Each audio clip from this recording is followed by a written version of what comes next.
me chamo Marcelo, sou formado em História pela Universidade Estadual do Ceará, a UES, ali no campus da Faculdade de Educação, Ciências e Letras do Sertão Central, a FECLESC, no município de Quixadá. Sou especialista em História das Religiões pela Faculdade Única de Ipatinga, Minas Gerais. Atualmente também curso duas outras especializações, sendo a primeira em História do Brasil e a segunda em Metodologia do Ensino de Geografia e História, também pela Faculdade Única, e estou cursando a licenciatura em Pedagogia pela FAVENE. Bem, as gerações mais velhas da minha família, né, os meus antepassados, tiveram sim acesso à escola, né, principalmente a parte materna da minha família, assim. Inclusive, minha avó materna foi professora, né, naquele tempo, ali mais ou menos década de 70, né, em que você só precisava ter um chamado colegial para atuar como professora.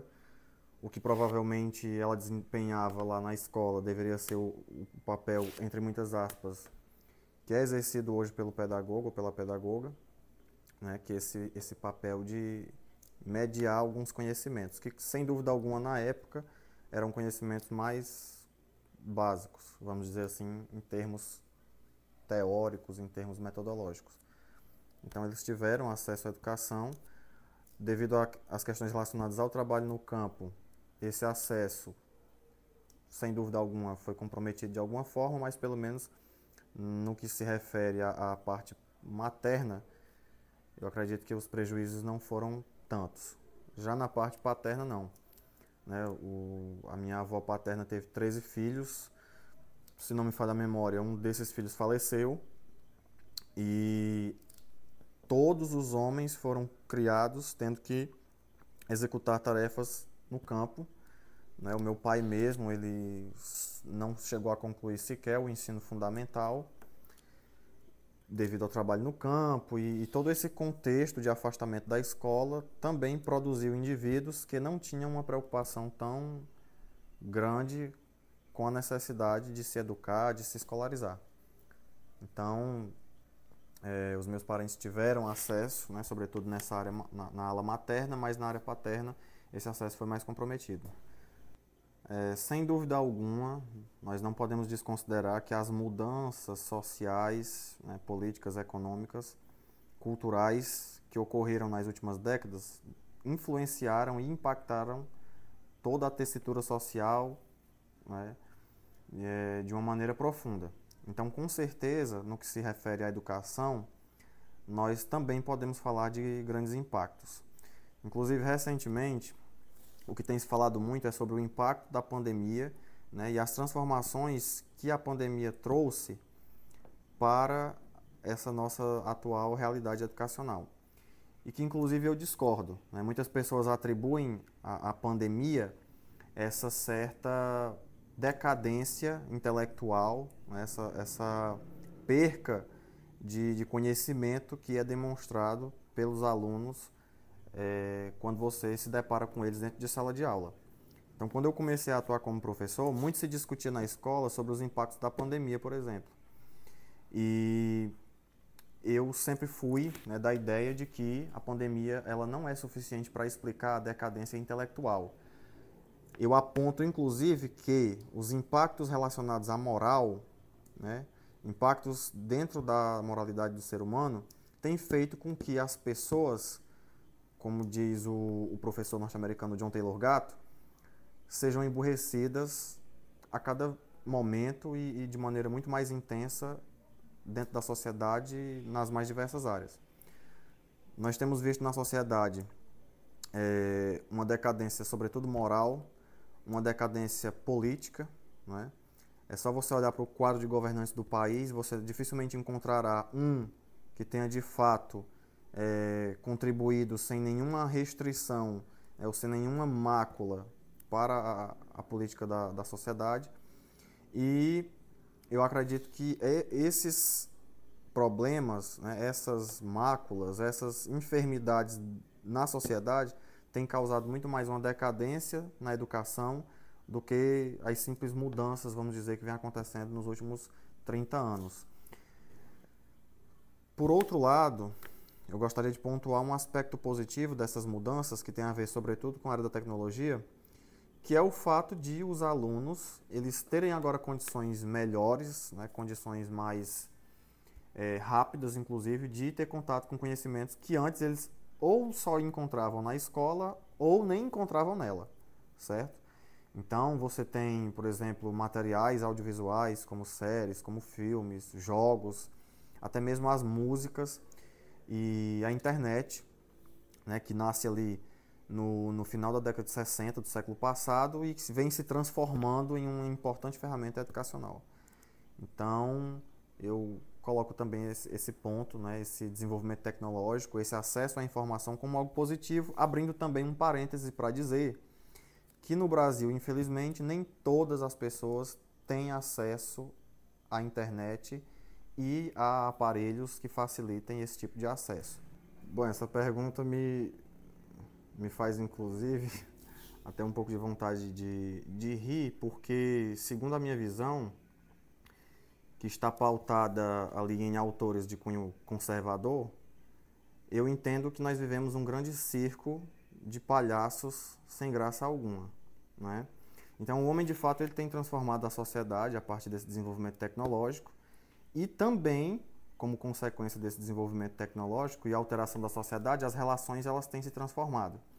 E elas têm se transformado naquilo que, sobretudo, o filósofo, se não me falha a memória, polonês, Zygmunt Bauman falava, em uma sociedade de relações líquidas, né?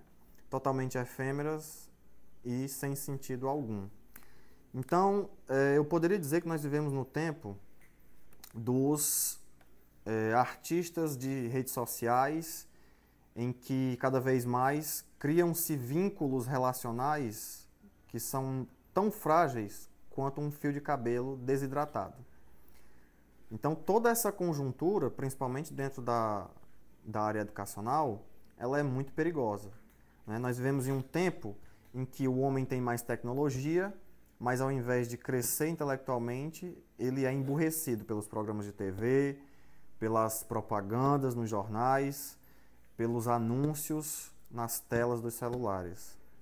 Então, se nós vivemos no tempo da tecnologia, nós infelizmente estamos colhendo os frutos da burrice, porque as pessoas elas consomem cada vez mais conteúdos massivos e as relações são formadas somente dentro de bolhas, dentro de nichos, em que grupos compartilham informações entre os outros, mas relações sociais de fato não acontecem, né? Se você, por exemplo, pensar no que era o antigo romance no período medieval, você tinha toda uma questão relacionada à maneira como o indivíduo se portava, a maneira como ele tinha que conquistar a donzela, a maneira como a relação matrimonial acontecia. E se você pegar, por exemplo, hoje, você conhece uma pessoa no TikTok, você conhece uma pessoa no Instagram, você se surpreende com ela quando você a vê pessoalmente, que é uma das coisas mais difíceis de acontecer hoje em dia, é um contato pessoal. Você vai ver que a pessoa que você via na tela não tem nada a ver com aquilo que ela apresenta a você, e no máximo ali vai gerar uma relação tosca, sem o menor sentido e sem produtividade nenhuma. Isso se estende para todas as áreas da vida, seja a área relacional, seja a área de uma amizade, seja nas relações de trabalho, seja inclusive na escola. Parece que o desenvolvimento tecnológico ele produziu um homem que vive cada vez mais dentro da sua bolha e cujas redes sociais, né, cuja a grande tessitura social que foi desenvolvida, ela nada mais é do que uma grande rede de fiapos, né, que não suporta nada, as pessoas no fim das contas não se relacionam, as pessoas não criam laços verdadeiramente fortes, as famílias são mais fracas, as amizades quase que não existem e o que há de verdade no mundo parece ser uma grande ilusão.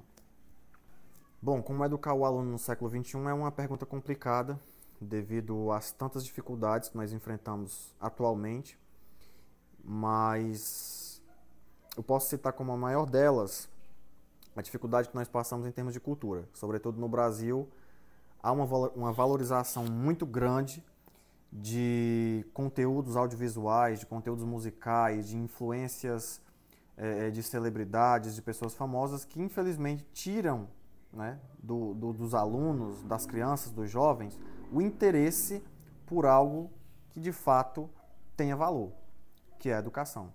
A maioria dos alunos que eu conheço tem interesse de ser jogador de futebol, quer ser cantor, quer ser youtuber, quer fazer sucesso no Instagram. E tudo isso devido a influências que são muito bem amparadas pela nossa sociedade, mas que tiram do aluno o real foco daquilo que de fato faz sentido. Então eu acredito que só uma revolução cultural, né, só uma revolução no campo da cultura faria com que uma sociedade como a brasileira, que deprecia a educação, passasse a valorizar, né, essas figuras como professores, né, como gestores, que trabalham dentro desse sistema, e também fazer com que os alunos eles tivessem o interesse de se desenvolver intelectualmente, academicamente, né, entendendo que a educação ela é fundamental para o desenvolvimento do ser humano em qualquer esfera da vida. Bom, falar da escola pública é falar de avanços, né, em termos sociais. Se nós pegarmos, por exemplo, o Brasil, ali no seu processo, né, de colonização, nós tínhamos ali a instalação de um sistema escolar que tinha a ver muito com a religiosidade católica.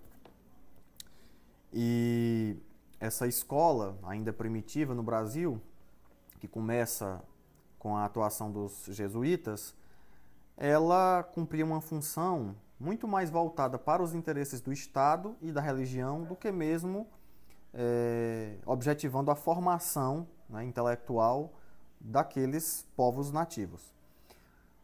Mas enfim, hoje em dia a escola ela tem a função de desenvolver o ser humano, ela tem a função de desenvolver o indivíduo, tornando ele apto a atuar dentro da sociedade como um cidadão, como uma pessoa de bem, como alguém capacitado intelectualmente.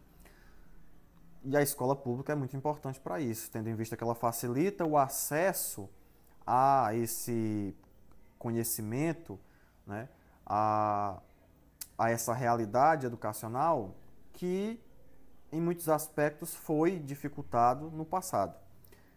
Faço algumas ressalvas, não posso dizer que a escola pública, entretanto, é um mar de rosas. Infelizmente, nós sofremos com algumas faltas, nós sofremos com algumas desvalorizações. Infelizmente, o aluno, por não entender o que de fato é o público, acha que a escola é espaço para fazer qualquer coisa e, infelizmente, acaba que desvalorizando esse ambiente.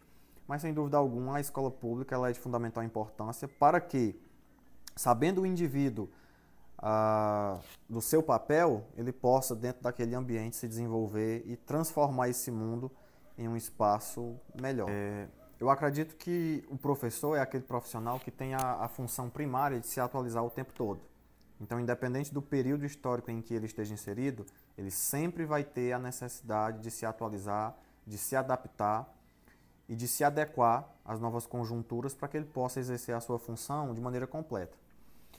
E aí nós tocamos num ponto que é o da formação continuada, que é conhecido por todos nós, né? Então essa formação continuada, essa formação que acontece diariamente, essa formação que ultrapassa os muros da colação de grau e que se estende durante toda a vida docente, ela é importantíssima para que o professor tenha condições de fornecer ao seu aluno o melhor alimento, não é?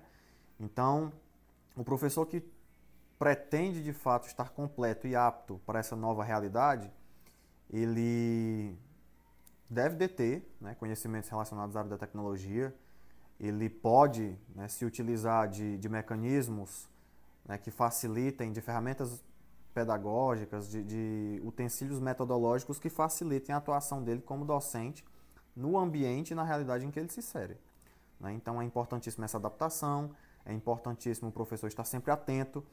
São muitos os cursos, por exemplo, que são ofertados para enriquecimento intelectual nas áreas que são exigidas atualmente para o professor, né? Como citei, eu estou cursando uma outra especialização na área de metodologia do ensino de geografia e de história, para que eu possa me apropriar de algumas metodologias do ensino de geografia que vão me possibilitar, dentro do século XXI, fornecer ao meu aluno um conhecimento mais completo. Assim como você tem cursos nas áreas da tecnologia, né? Você tem cursos de línguas, por exemplo, cursos de Libras, que vão atualizar o arcabouço intelectual do docente e fazer com que ele seja mais completo para atuar dentro dessa sociedade que é múltipla, diversa, multifacetada. Então, eu acredito que é muito importante essa formação continuada, e o professor que quer permanecer atual, ele tem que exercer somente a sua função primária, que é a de ser educado para poder educar.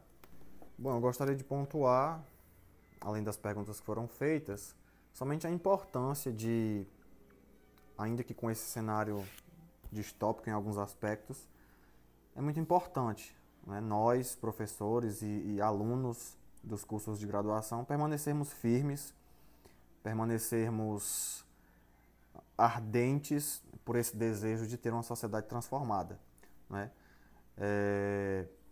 Desde que entrei na escola, eu percebi que muitas coisas são diferentes, né, daquilo que eu aprendi na universidade, daquilo que eu aprendi de forma teórica, e que a profissão de professor ela é muito mais humana do que parece, né? Enquanto um médico salva uma vida, o professor é capaz de mudar um destino. Então, que nós possamos ajudar esses alunos e ajudar a sociedade, ajudar as pessoas, doando um pouco das nossas forças para que destinos sejam transformados através do conhecimento e da educação. Por fim, eu gostaria de agradecer à equipe do curso de Pedagogia que me fez o convite para participar como professor entrevistado, respondendo essas questões. Espero ter contribuído de alguma forma, espero ter ajudado.